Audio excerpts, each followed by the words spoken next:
성도 여러분, 여러분의 삶에 우리 주님 주신 위로와 소망이 늘 함께하고 주님 주신 힘으로 살아가는 우리 모든 분들 되시기를 주님의 이름으로 축원합니다. 목회자를 긴장시키는 성도들이 있어요. 평신도 사역하시는 분들도 있지만 제가 멀리 알고 있는, 온라인상으로 알고 있는 어떤 한 집사님은 웬만한 목사보다 더 다양한 독서, 또 책, 또 신학 서적들을 읽고 또 글을 쓰면서 본인 그 교회에서는 성가대에서도 봉사하시는 또 안과 의사이기도 하신 분이 한 분 계십니다.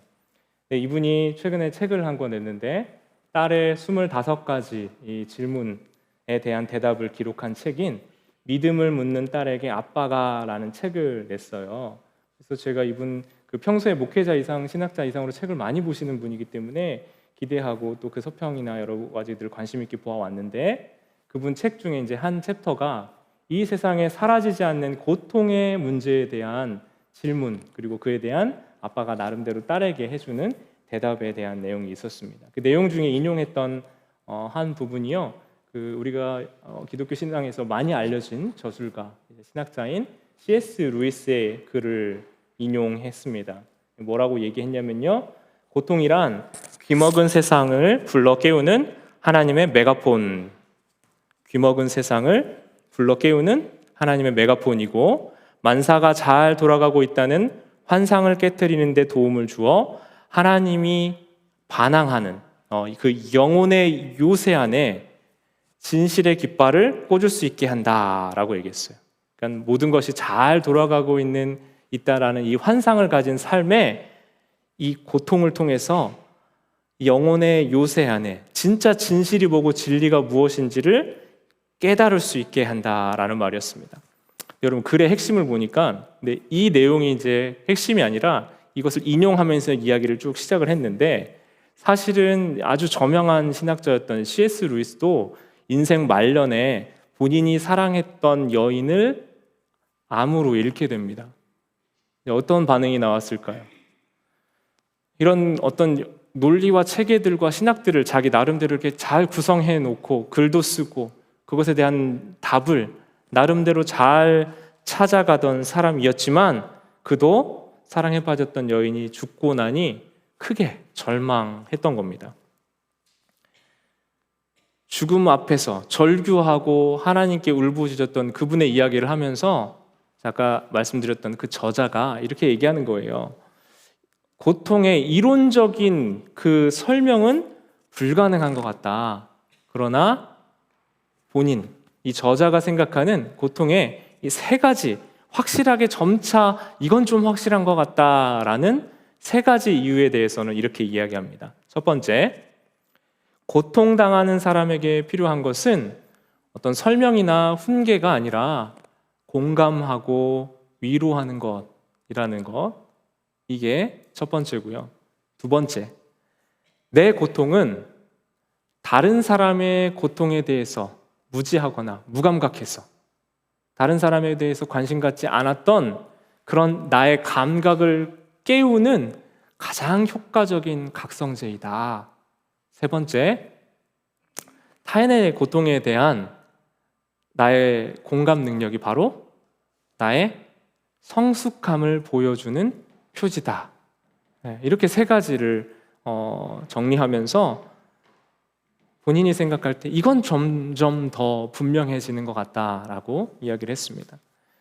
제 서재에도 고통에 대한 여러 가지 책들이 있어요. 그리고 한참 그 고통의 문제에 관심을 가지고 왜 이 세상엔 해결되지 않는 선하신 하나님이신데 왜 고통이 존재하는가에 대한 질문을 제 나름대로 찾아가던 경험이 있는데, 그 경험은 을 통해서 제가 알게 된 한 가지는 완전한 설명이 없다라는 것이었습니다. 그 고통의 문제의 답을 찾을 수는 없구나라는 걸, 설명할 수는 없구나라는 걸 알았는데요. 그런데 그 고통을 통해서 우리가 알고 깨닫게 되는 한 가지가 있구나, 그것을 통해 발견하게 되고 알게 되는 것들은 있구나라는 것을 생각하게 됐습니다. 그러니까 고통 자체가 우리에게 유익한 게 아니에요. 우리에게 힘든 상황 자체가 유익하지 않습니다. 그러나 그 고통을 통해서 우리의 무감각함이 깨어나고 이 땅에 우리가 하나님 나라의 백성으로 살아가면서 점점점 성숙하고 변화되는 것, 그게 바로 고통이 주는 유익이구나라는 걸 알게 됐습니다. 여러분, 우리도요, 원하지 않는 상황들을 자꾸 만나죠. 네. 원치 않고 일어나지 않았으면 좋겠다 하는 일들이 우리에게 일어납니다. 지금 오늘 본문 우리가 함께 보고 있는 이 다윗의 상황을 보면요, 본인이 원하지 않는 사건, 이슈들이 계속 반복해서 일어나요. 특히 이 광야의 시기에 아주 여러 괴롭고 골치 아픈 사건들이 많이 일어납니다. 제가 오늘 처음 말씀 그 제목 정할 때 다시 소망으로라고 정하기 전에 그리스도인들에게 생긴 나쁜 일로 정했다가 다시 말씀 제목을 좀 바꿨어요. 소망이 있는 이야기로 바꾸면서. 여러분, 오늘 말씀을 통해서요, 우리 그리스도인들에게도 생길 수 있는 삶의 그 문제의 영역들이 도대체 우리에게 어떤 말씀을 하고 있고 하나님은 그것을 허락하시는 이유가 무엇인지를 발견하고 그 안에 하나님의 뜻이 어디에 있는지를 깨닫고 분별하는 은혜의 시간이 되기를 주님의 이름으로 소원합니다. 여러분, 다윗이 계속해서 몇 번의 문제 상황들을 계속 경험했거든요. 그러면서 그 과정에서 2번이나 사울의 생명을 놓아주고 풀어줬습니다. 그러면 문제가 좀 해결돼야 됐는데 여전히 해결되지 않는 자기의 삶에 이 문제 상황에 절망하기 시작했어요. 그리고 나서 무엇을 선택했냐면 블레셋 땅으로, 그러니까 적군의 편으로 넘어가서 그 적군의 용병이 되는 것을 선택했어요. 그리고 나서 지금 어떤 문제 상황까지 벌어졌냐면 어떻게 잘 넘어왔는데 이 블레셋과 이스라엘이 전면전 전쟁을 벌이게 된 상황에서 이 전쟁을 참전해야 되는 위기가 된 거예요. 여러분, 바꿔 말하면 이 다윗은 이스라엘 왕으로 기름 부은 왕인데 이후에 이스라엘의 왕이 되어야 되는데 자기가 왕이 될 나라를 대적해서 싸우는, 용병이 돼서 싸우는 일을 해야 되는 거예요. 이게 얼마나 난처하고 곤란한 상황입니까? 그런데 어쨌든 하나님의 은혜로 이 골치 아픈 상황들이 잘 해결됐고 자신들의 본거지인 시글락이라는 곳으로 돌아오게 되었습니다. 자, 약 90km의 거리였어요. 그러니까 한 4일 정도 가면은 조금 여유 있게 올 수 있을 텐데 3일 만에 그 길을 90km를 돌아서 왔기 때문에 모든 사람들이 기진맥진했습니다. 그럼에도 불구하고 올 수 있었던 힘과 이유가 있었다면 그날 저녁에 집으로 돌아가면 내가 사랑하는 아내와 내 자녀들이 우리를 맞이하면서 그날 가족들이 저녁 식사를 함께 하고 또 따뜻한 시간을 함께 보내고 그러면서 저녁에 함께 잠드는 것을 꿈꾸며 기대하며 이 시글락이라는 땅으로 딱 돌아왔어요. 그런데 멀리서 보이는 그 시글락의 눈에 보이는 풍경이 예사롭지 않습니다. 다 불타고 잿더미에 이상한 상황이 눈앞에 펼쳐져 있는 거예요. 그래서 황급히 거기에 갔더니 아무도 찾을 수가 없었습니다. 사람들이 다 죽어 있는 것보다야 좀 나은 상황일 수 있겠지만 이 상황 가운데 다윗과 그와 함께 했던 모든 사람들은 크게 절망하기 시작했어요. 이 황폐해져버린 이 땅을 보면서 완전한 절망이 그들의 마음 안에 찾아오기 시작했습니다. 어쩌면요, 여러분, 다시는 가족들을 만나지 못할 것이라는 두려움이 그의 마음 안에 찾아왔어요. 그들의 마음을 엄습해 왔습니다. 다윗과 그의 사람들이 그래서 울 기력이 없을 때까지 슬퍼하고 울면서 그곳에서 시간을 보내고 있었습니다. 여기서는 다윗도 그 아내와 가족들을 잃은 상황이에요. 그래서 자기도 사실은 피해를 입은 입장입니다. 그런데 다른 사람들과 같은 어려움의 상황이 있었음에도 불구하고 사람들의 슬픔이 다윗에게 향하기 시작합니다. 아마도 누군가 다윗 때문에 그래, 나는 이 한마디를 뱉었을지도 몰라요. 그리고 그 이야기가 점점 커지고 웅성웅성되면서 다윗을 돌로 치자 하는 이 분노의 이 표출하고 싶어 했던 그 감정과 마음이 다윗에게 오롯이 쏟아졌는지 모릅니다. 다윗이 사실은 그렇게 잘못한 게 없었잖아요. 지금까지 그들은 아주 오랜 시간 동안 환난당한 자, 빚진 자, 원통한 자들이 모여서 아름다운 신앙 공동체를 계속해서 만들어 오고 있었어요.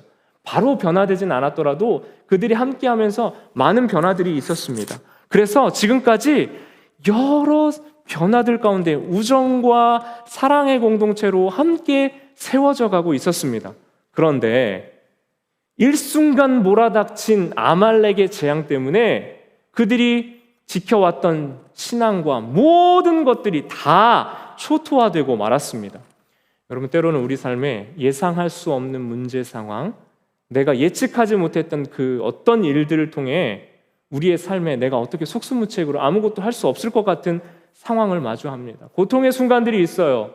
그 속수무책의 상황에 우리의 실체, 나의 믿음이 어떠한지가 사실 드러나잖아요. 지금 다윗과 함께했던 모든 사람들은 아름답게 신앙 공동체로 자라가는 것 같았는데 일순간 닥친 그 재앙과 같은 사건 때문에 그들의 마음은 황폐화되고 그들 안에 있던 분노와 원망이 다윗에게 쏟아지고 있었던 겁니다. 그때 30장 6절에 어떻게 표현되어 있습니까?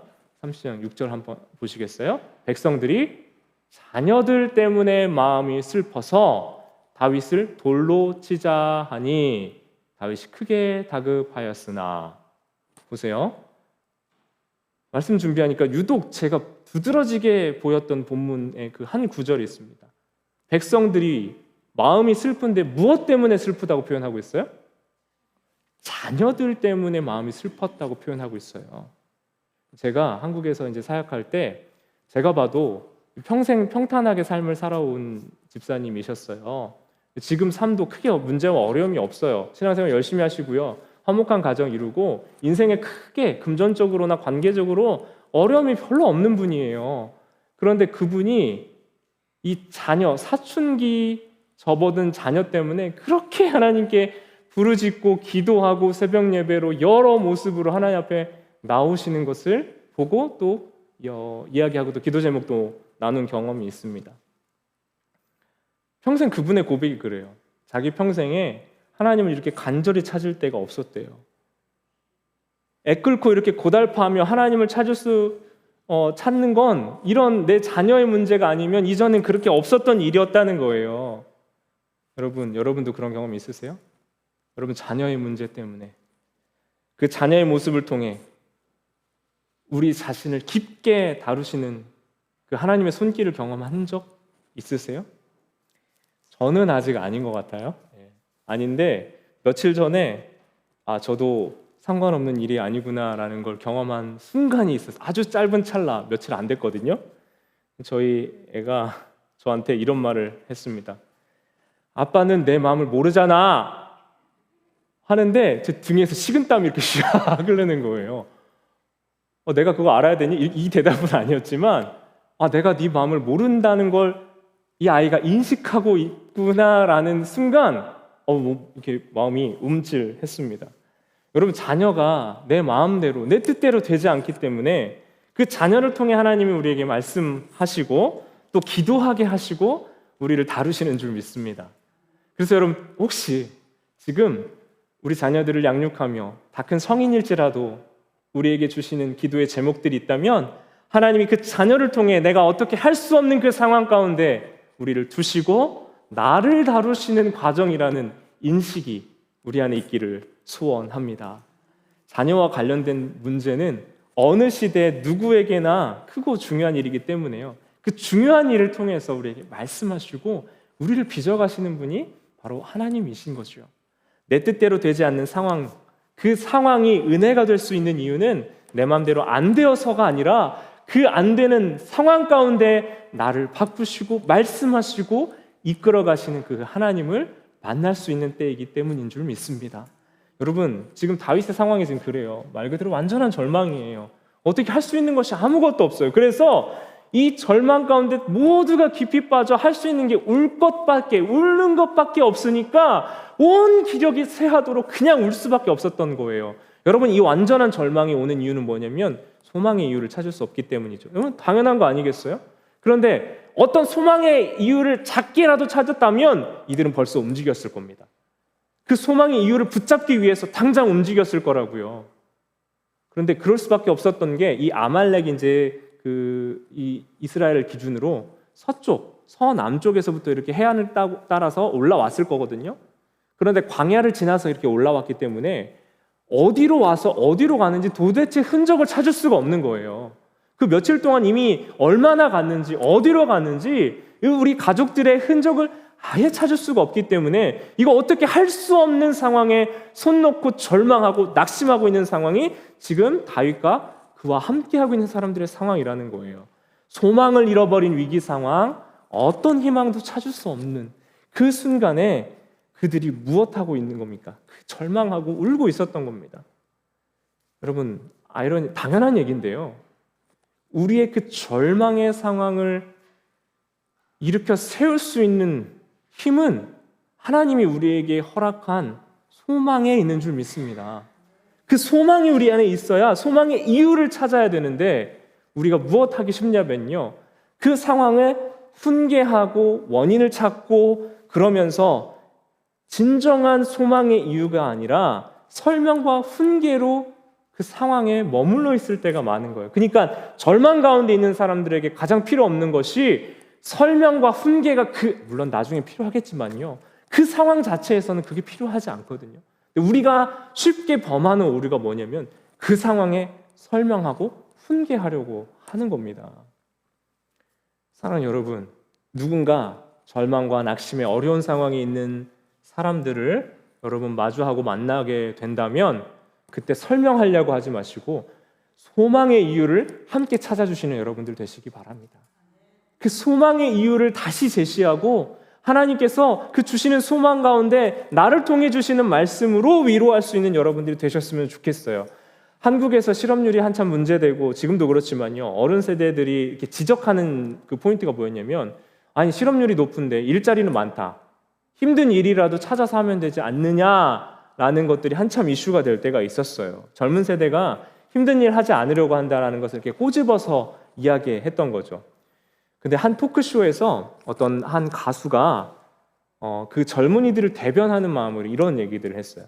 그러니까 몸이 힘들고 돈을 적게 받아서 그 일을 안 하려고 하는 게 아니라 소망이 없기 때문에, 앞이 보이지 않기 때문에 못하는 것이라고 이야기했습니다.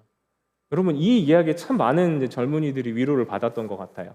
힘든 일을 하고 싶지 않아서 피하는 것이 아니라 이 힘든 일을 했을 때라도 앞에 미래가 있고 소망이 보인다면 그 소망을 붙잡고 나아갈 수 있지만 그 소망이 없기 때문에 그걸 할 힘이 없다는 것이죠.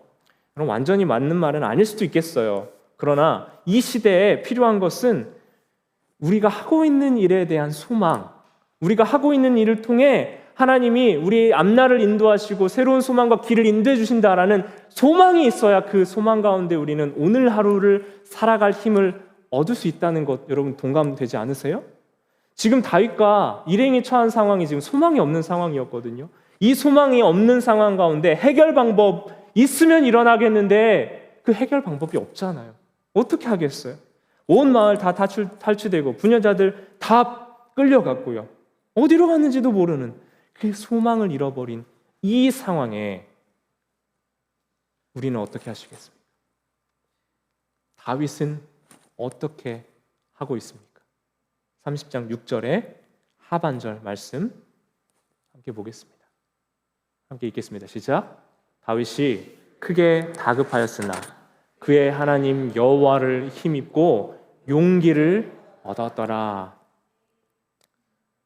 자기를 돌로 치려고 하는 사람들, 자기 눈앞의 상황에서 뭐라도 좀 해봐요 다윗 하면서 자기를 채근하는 사람들, 분노와 원망으로 이글거리고 한쪽에서는 울고 원통하고 곡소리 나는 그 상황에 다윗은 크게 다급하였지만 그때 다윗이 했던 일이 하나님을 힘입고 용기를 얻었던 겁니다.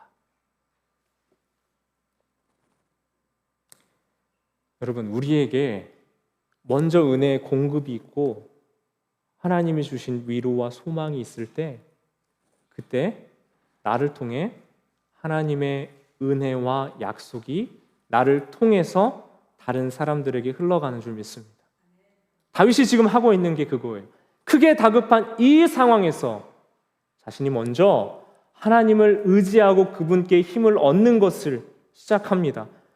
한결같이 신실하게 순종했던 그 자세를 계속 붙들고 있었어요. 좌절 가운데 자기 자신을 그냥 두지 않았습니다. 그리고 그 좌절 가운데 하나님을 붙잡고 그 말씀과 은혜에 의지해서 다시 일어났던 거예요. 완전한 절망이 그를 덮었을 때 그가 했던 것이 하나님을 힘입고 용기를 얻었다는 겁니다.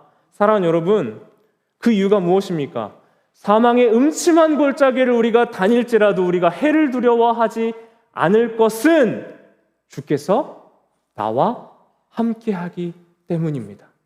그 고백이 그의 삶에 있었기 때문에, 시편에서 했었던 그의 고백이 거짓이 아니었기 때문에 이 사망의 음침한 골짜기와 같은 상황 가운데에서도 그는 하나님을 붙들고 하나님께서 주시는 힘을 얻어, 용기를 얻어 다시 일어날 수 있었던 겁니다. 여러분, 성경에서는요, 일어나라 할 때 쿰이라는 아람어를 자주 사용하거든요. 이 단어가 여러 번 사용돼요.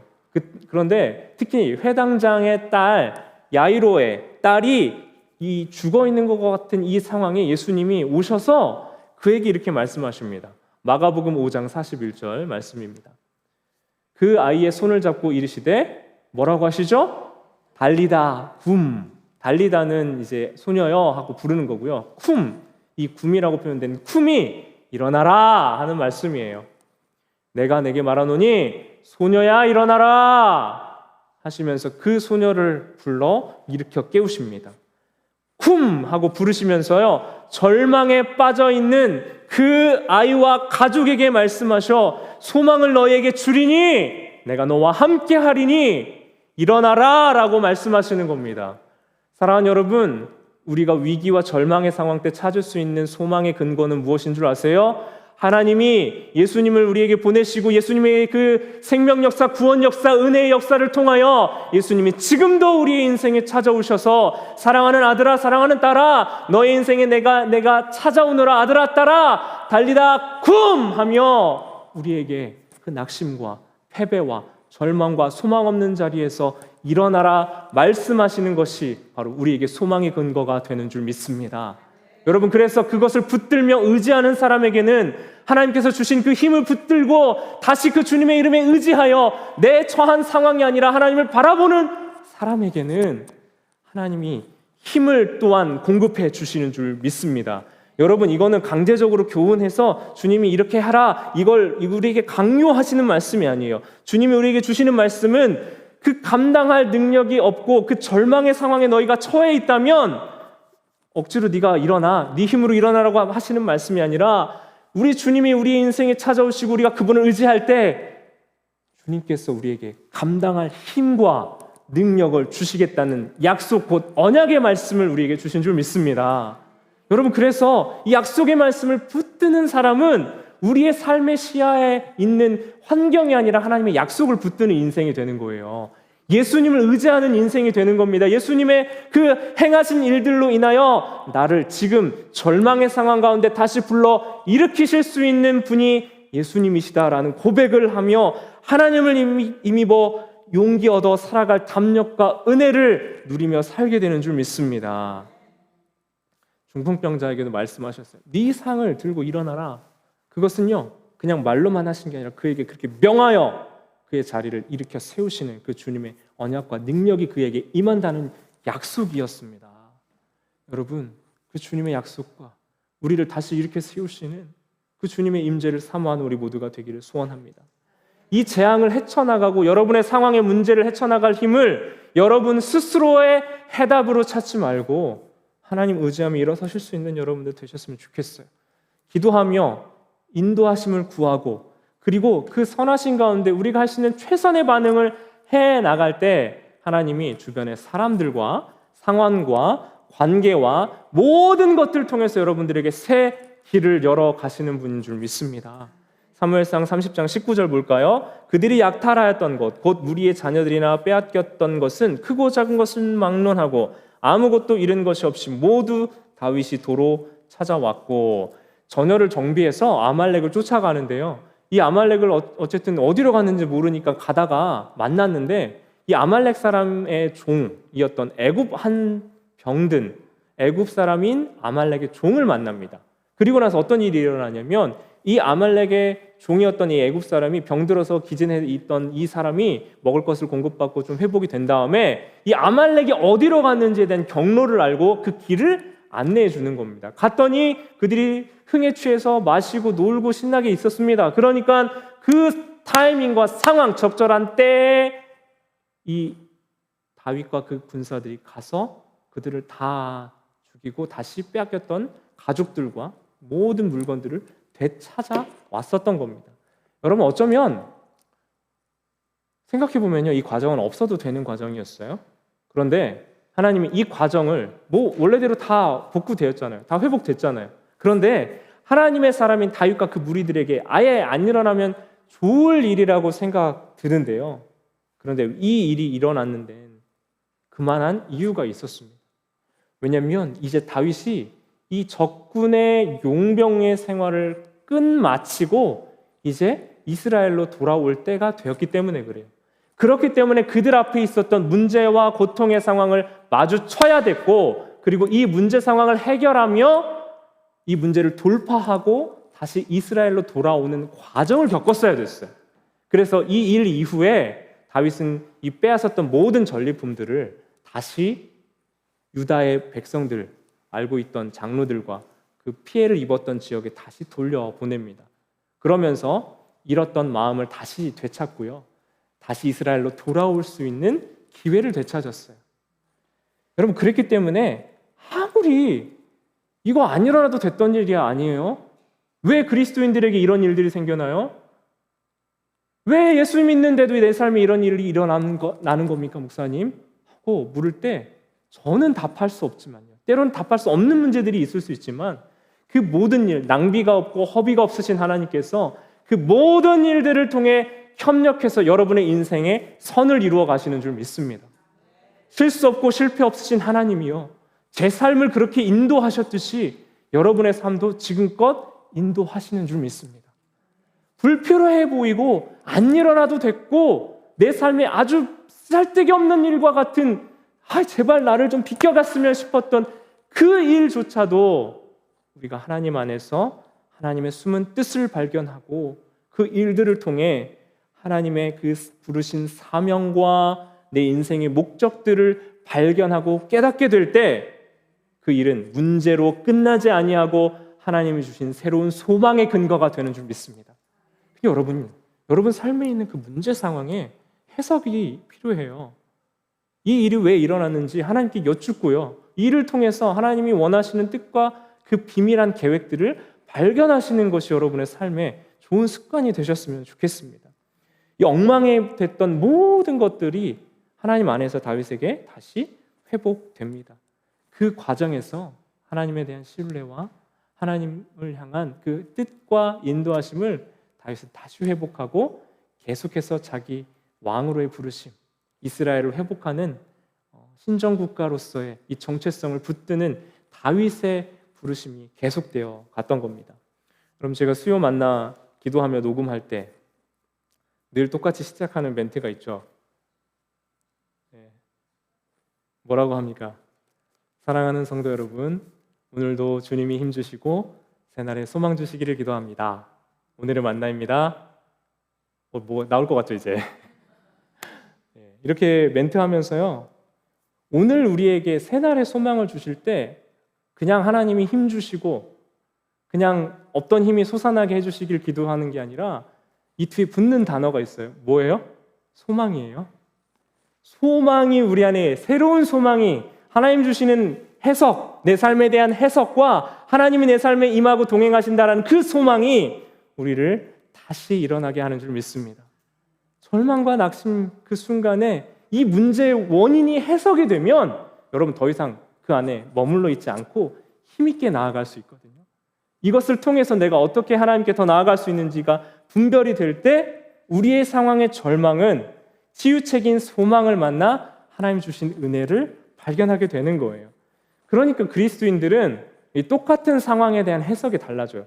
정신승리나 긍정의 힘이 아니라요, 절망과 시련 속에 하나님이 나에게 이 시련과 문제 상황을 극복하고 반드시 통과하게 하실 것이며 이 시련을 통해 더 견고한 하나님의 사람으로 절망을 이겨내며 하나님의 거룩한 백성으로 나를 빚어가고 계신다라는 소망이 우리를 붙들게 될 줄 믿습니다. 우리 나는 믿네 찬양에 이렇게 고백하잖아요. 내게 허락하신 시련을 통해 나의 믿음 더욱 강하게 살아나고 험한 산과 골짜기 지나는 동안 주께 더 가까이 나를 이끄시네. 내가 겪는 시험이 어렵고 힘겨워도 내 주님보다 크지 않네. 내 앞에 바다가 갈라지지 않으면 주가 나로 바다 위 걷게 하리. 사랑하는 여러분, 여러분의 고백이 이 고백이 되기를 주님의 이름으로 축원합니다. 하나님 정말 낭비가 없으신 분이에요. 실수도 없으시고 실패도 없으신 분이에요. 그러니 안 일어나도 될 일이 아니라 내 삶에 이 일을 통해 하나님 분명 계획하신 일, 이 고난의 상황을 우리에게 즐기라고 하신 게 아니라 이 고난을 통해 더 깊게 하나님을 만나게 하시고 더 믿음의 영적 다음 단계와 성숙의 단계와 내 시야가 열리며 겸손케 하시는 단계로 우리를 부르시는 그 주님을 만나기를 소원합니다. 소망은 내 낙관적인 기질이나 내 긍정적인 태도에서 오는 게 아닙니다.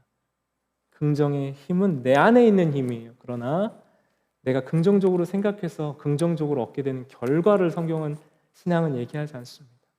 나를 알잖아요, 여러분. 여러분 자신 아시잖아요. 내 마음이 얼마나 쉽게 널뛰게 하는지. 그래서 우리 내 능력과 한계를 마주하는 그 절망의 상황에서 내가 의지할 내 자신이 아니라 영원히 변치 않는 반석 되시는 그 하나님을 의지하길 원합니다. 소망의 이유를 다른 곳에서 찾지 않고 흔들리지 않으시는 그 하나님께 중심을 두는 여러분들 되길 원합니다. 존 스토트 목사님이 로마서 강해에서 이런 말씀하신 적이 있어요. 그 책에서 그리스도인들은 유혹, 환난 혹은 슬픈 일에 면역이 되어 있다는 보장을 받지는 못한다. 하지만 우리는 이것들에서 승리한다는 약속을 받았다. 하나님이 약속하시는 바는 고난이 우리를 엄습하지 못하리라는 것이 아니라 우리가 품어야 할 소망, 그 고난이 결코 우리를 하나님의 사랑에서 끊지 못한다는 것이다. 사랑하는 여러분, 고난이 없는 게 아니라요, 결코 여러분 삶에 있는 어떤 고난, 문제, 상황이 우리를 하나님의 사랑에서부터 끊지 못할 줄 믿습니다. 로마서 8장 35절 말씀 우리 함께 보고 우리 함께 기도했으면 좋겠는데요. 함께 합니다. 시작. 누가 우리를 그리스도의 사랑에서 끊으리요? 환난이나 곤고나 박해나 기근이나 적신이나 위험이나 칼이랴. 우리의 긍정적인 성격, 우리의 긍정적인 태도가 아니에요. 변하지 않는 그 하나님을 바라보고 의지하는 믿음 위에 서 있는 우리 모든 분들 되시기를 주님의 이름으로 축원합니다. 우리 약할 때 강함 되시는 우리 함께 찬양하면서